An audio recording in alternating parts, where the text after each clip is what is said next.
Is practicing law making you sick? Are you sensing that you're two steps away from some sort of a stroke or heart attack?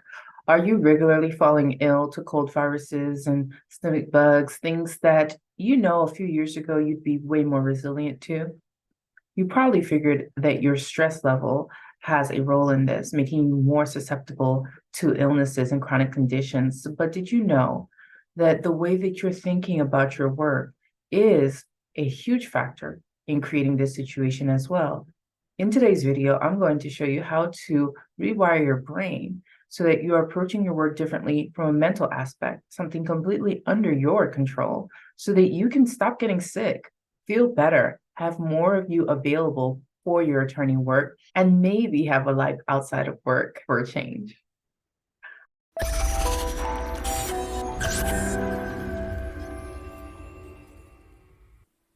Hi, I'm Jennifer Duclair, Attorney Life Mentor, helping you to build a law life that you are in love with. In this video, I want to point out to you the 3 things that you can be doing right now to change that so that you can do better. You can maybe get some of your time back so you can have a life outside of work. The first thing to look at if you're feeling ill at work, maybe close to a really lethal disease like heart attack, stroke, or maybe even cancer, the first thing you want to do is disconnect your emotions from work. This doesn't mean to be an automaton, a robot, or walk around lifelessly not engaging with clients or colleagues. In fact, that's the opposite of what I mean. What I'm truly meaning is to ensure that your emotional bucket is full at home before you go to work. Now, to do this, you'll need to get really efficient. I've seen a lot of people trying to get their emotional buckets filled by doing things like watching television that has their favorite TV characters. They feel an affinity to that character and end up binging. They're binging because watching that series with that television character is helping them feel seen and heard. So they watch more and more of those episodes to try and feel some sort of connection or reflection from the outside world that who they are is okay.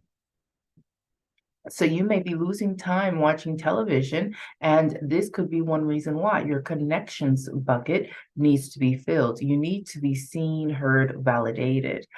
And if you can sense that this is one of the needs that you have unmet, you can find more efficient ways of meeting it so that you're not stuck at work trying to be seen, heard, and validated by hashing it out with opposing counsel or spending too much time giving advice and support to your colleague and other things where we can get trapped and lose time because we're trying to get our emotional needs met instead of just doing the job. There are 6 basic emotional needs that we might seek to meet. And if you're interested in knowing what those needs are and ranking them so that you can find out which ones are driving the way that you go about work, look below for a worksheet that's free for you. Go ahead and download it and start working through that to identify your emotional needs and then start to look for more efficient ways to meet those needs outside of work so that you can start to gain your health, your time, and your mind back from work.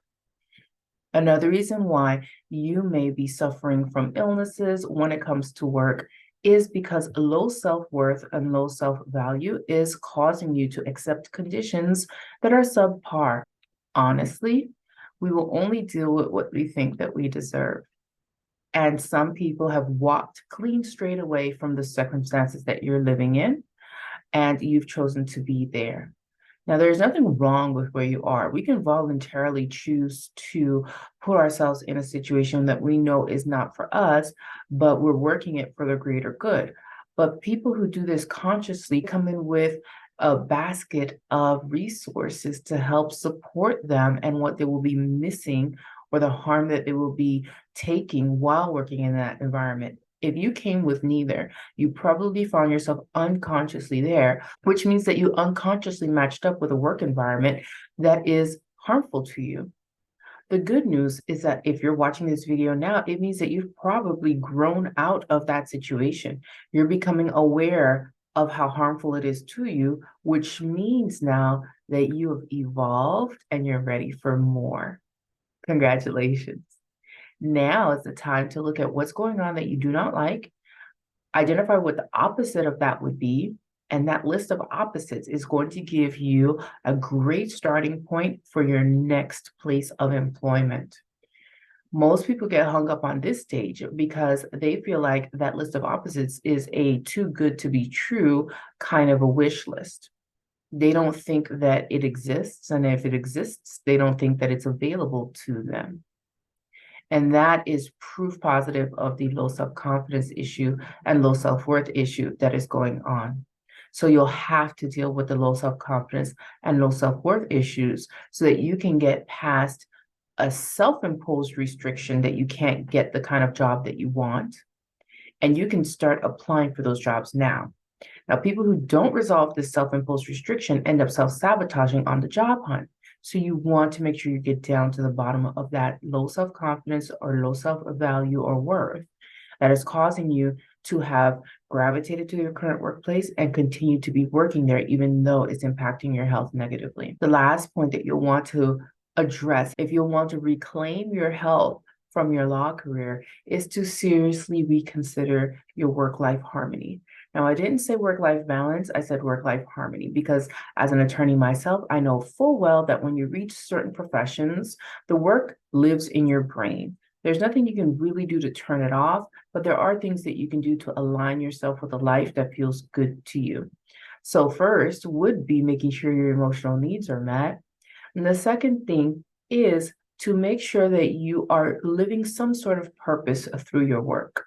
You do need to fulfill your emotional needs on your own outside of work in order to make sure that work doesn't outcrop work hours. That will help you with work-life balance. But as far as feeling harmonious, that's an inside job. Feeling internally harmonious in your life as you work, and not this thing where you dread your job, you hate your job, it's a part of your life that you wish you could cut out and throw away, but you can't because you need money. No.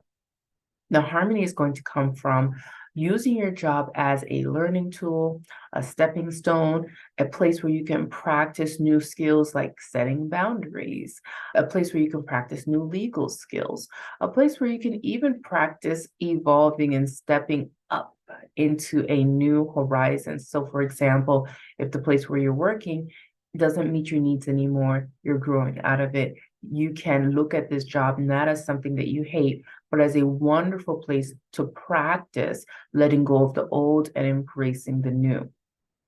When you learn to think about your work, the people that you engage with, and other circumstances surrounding your career from a positive point of view, literally flipping the meaning and making it mean something positive for you, your mind becomes an environment of positivity that does impact your body and your immune system. Now, I know you might be thinking, well, I don't want to be Pollyanna. I don't want to walk around lying to myself. But the truth is that whatever is true is what's true for you. Two different people can look at the same circumstance and interpret it in a different way, and they both would be right. But one person feels horrible and the other person feels wonderful because they get to choose their thoughts, and one person chose to think something that supports them. If you are adamant against choosing thoughts that support you, you need to revisit the section in this video about low self-worth. Because why wouldn't you choose something that helps you to feel better when all options are equal? If you've picked up from this video that you might need deeper help, there's a link down below where you can contact me for a one-on-one session. See you next time.